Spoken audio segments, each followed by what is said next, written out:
good afternoon, ladies and gentlemen. It's a great honour and pleasure to be talking in a really good meeting again, and so thank you very much, Barry, for inviting me. I have prepared a presentation. It isn't really about next year's election, I have to confess, so nevertheless, I hope you're interested. Now, this is the first picture, and in making this presentation, I thought I'd just go back to previous presentation of the Brood Group, and this was the format of something I gave in March 2020 in London, and I just kept the flag and the Brood Group sign. Now, I'm going to just slightly digress. This is what I said at that meeting. It's March 2020. By the way, trying to find out my views, I'm basically monetarist, Thatcherite, Eurosceptic. Those are the three things that all through my sort of 15-year career I've been involved with. In March 2020, early March year, I was very worried about the way in which monetarism had declined, really. And I said that there's this risk of large deficits and inflation. If you don't play your own trumpet, nobody else will. So they were, I guess, I get some things right. Now, today I want to, I'm really concerned about the question of will we remain on Brexit, will we rejoin the European Union? My basic answer is no. But I want to give you some ideas and some thoughts, because the arguments, the public debate goes on, and the better arguments we present, the more we'll make sure we retain our sovereignty and independence. I'm going to spend about maybe 7 or 8 minutes talking about Britain, Europe, and the world in the early 21st century. And then I'm going to come on to 6 points I want to make, which I'm going to, when this crops up in your other debates you're taking part in, the 6 points you can always bring up to persuade why we must stay out of the European Union. Okay, now let's just go back to when we joined the then common market back in 1973, 1st of January 1973. It's a very different world. And it's important to recognize that in the previous 20 or so years, our neighbours had enjoyed a lot of economic growth, a lot of success, and we thought that the case for joining this group, some people thought the case was very strong because of the success that they'd had economically. So the common market plus the UK was about over a quarter of world output, even higher as a share of world trade, and so now the first thing to say here is that this has changed.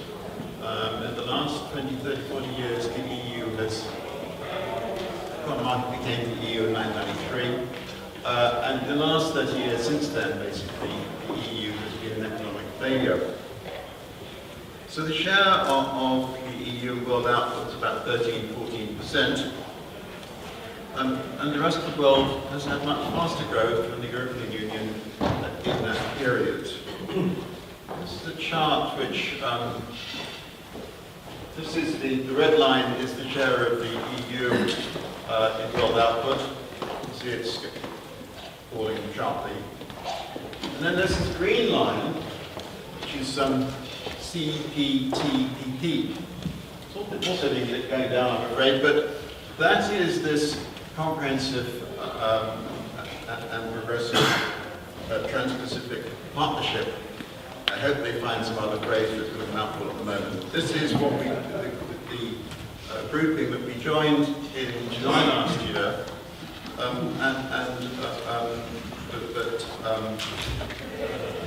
contains mostly members in the Pacific area, about half of whom are members of the Commonwealth. They have had somewhat faster economic growth in the last 20–30 years than the EU. They do include Japan, and Japan has had a lot of stagnation really since the 1990s. At any rate, we've joined this bloc, and its share of world output is similar to that of the EU. And one of the, certainly with us joining it, it's, hang on, let's come back one. its share of world output is about the same as that of the European Union. We haven't yet had, in the public debate, we haven't had much discussion of what we've done with this group. It contains, contains Australia, Canada, New Zealand, Singapore, and as I said, half its members, roughly half its members are members of the Commonwealth. There is no plans to form a political union, nothing ever post-union, nothing like that. This is a group of nations that have come together to trade more. That's it. In thinking about all of these things, obviously the demographics is fundamental. And when we're looking ahead, say 25, 50 years, and we need to think in those terms, we're talking about a nation for our children, our grandchildren. It's very important to realize that the European Union share of world population is falling. If the trends that I showed you just a couple of slides ago were to continue, the European Union's share of world output, when our grandchildren are in their prime, if you wish, in say 2075, will be about 7 or 8%. And I hope that makes you think about the kind of world we're living in. And so it seems to me this reorientation towards the Pacific, towards the growing world, is a very sensible thing that we've done. The debate is utterly different from that in 1973. Right?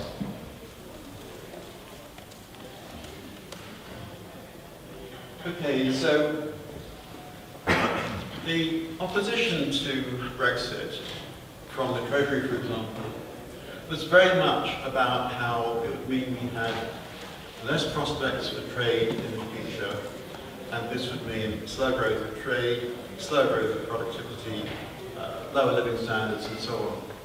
I put it to you that that's going to turn out to be completely wrong. The European Union is going protectionist. We want to be open to the rest of the world in terms of our trade relations and our financial relations. Outside the EU, we can do that. We have made this commitment to the Trans-Pacific Group. And then, despite that, we still do have a couple of problems. We still do have a free trade relationship with the EU. We are in a far better position than we were in 2014 or 2015 to grow our foreign trade in the 21st century. All right, critical point, we've made those choices already. When we have a debate about this subject in the next few years, under Labour or whatever, not Labour, but who knows, then these are the kind of things we must always highlight and emphasize. Okay, now for my 6 points. To some extent, the last point I've made is the most fundamental, because membership of the common market back in 73 was about trade and economics. I'm trying to get over to you that the debate today is in a very different context from that 50 or so years ago. We come on to my 6 points. I mean, suppose that you're Keir Starmer. Suppose you really do believe in UK membership of the European Union. At some point he certainly did. I'm not sure what he really thinks nowadays, but he has in fact said that Labour doesn't intend to open negotiations about the EU. He has said that. What happens in detail, and I don't know, but that's what he said. Let's suppose that he was thinking about starting renegotiations. Point 1, cost. Do we recover the divorce bill of £39 billion? What is the entrance fee? There'd be an entrance fee because Britain remains relatively rich by European standards. It'd be a continuing membership cost. How much would you get back? What for? See, back in 73, there was an argument that we were joining this very successful bloc of nations. It's not like that now. Looking ahead 25, 50 years, their share of world output is 6, 7, 8%. So, I put it to you that Keir Starmer wouldn't want to negotiate about the cost of rejoining the European Union. There's then this question of the currency. I don't see how, given the fact that when the East European nations joined the European Union some years ago now, they were all required to adopt the single European currency at some point. They haven't done that already, but they were required to do so. That too would be a condition for us. We'd have to replace the pound with the euro. This shows you, it's a rather technical diagram, this shows you the relative debts of Germany. Well, Germany is the big credit of the blue line. The debts of Italy and Spain are the red lines beneath it. You see it's basically the sort of scissors moving away from each other. There's tension within the European monetary union, within the single currency area. We wouldn't want to get involved. There'd be endless rows between us and the other major countries. If we did get involved, this is barely thinkable, frankly, at the moment. So that's the second point. This point here is, I think, hardly worth. It's obvious that Europe as a whole has an immigration problem. If we were to rejoin, we'd have to have discussions at the moment with Italians and other Mediterranean nations about what proportion of the asylum seekers we'd have to take, because there's negotiations at the moment between the Italians and the Germans and the French and all.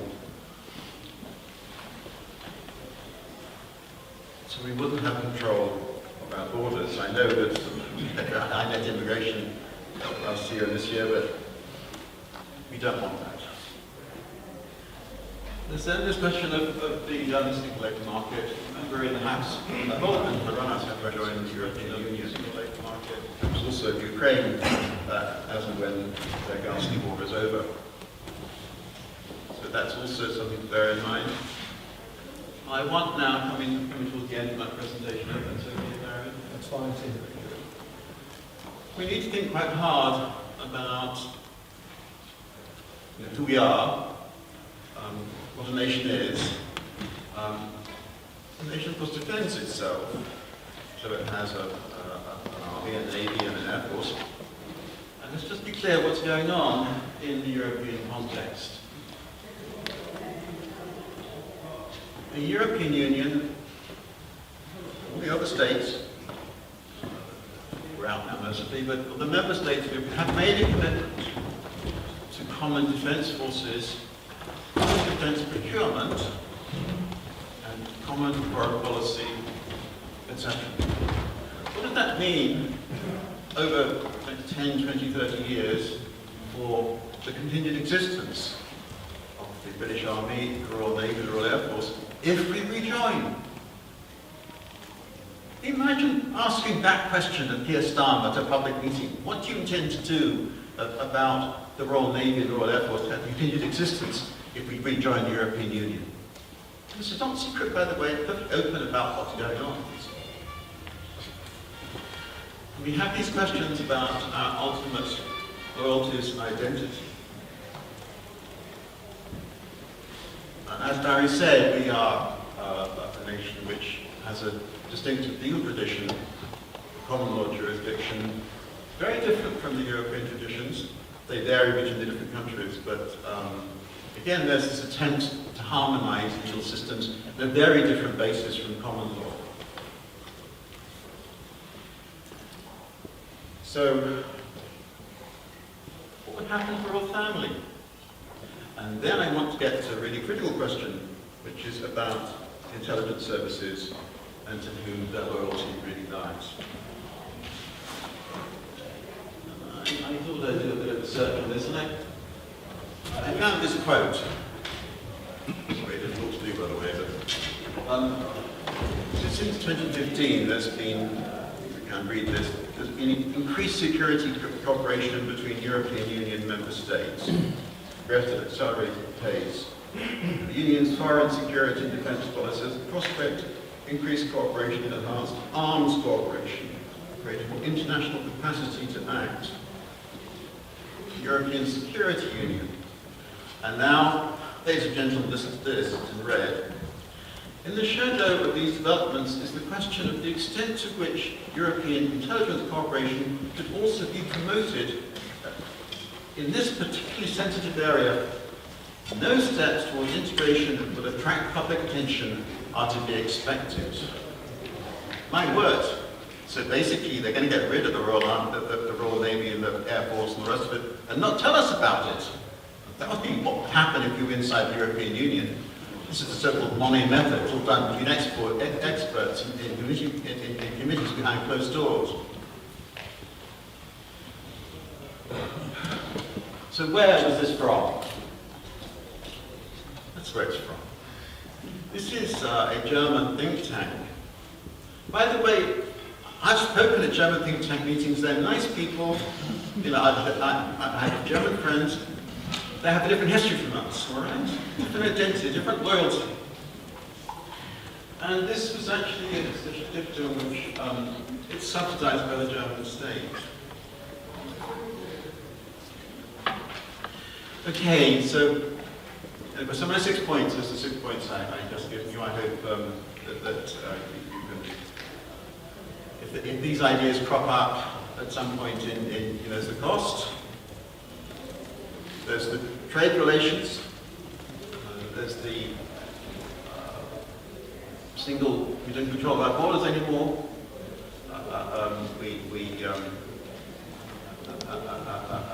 there's a common labour market, we give up our military capacity to EU control, and we give up foreign policy to rather, well, no longer really the king, or it's actually some EU functionary, I suppose. So, let's just be clear. I want us to be friends with our neighbours. I enjoy traveling to Europe. I enjoy visiting Europe. I invest in European companies. Fine. By the way, I enjoy traveling to Australia and Canada and investing in Australian and Canadian companies. They're not special. The fact they're close to us doesn't make them special. You don't have to unify, you don't have to political union with them, for heaven's sake. So, ultimately we want to govern ourselves.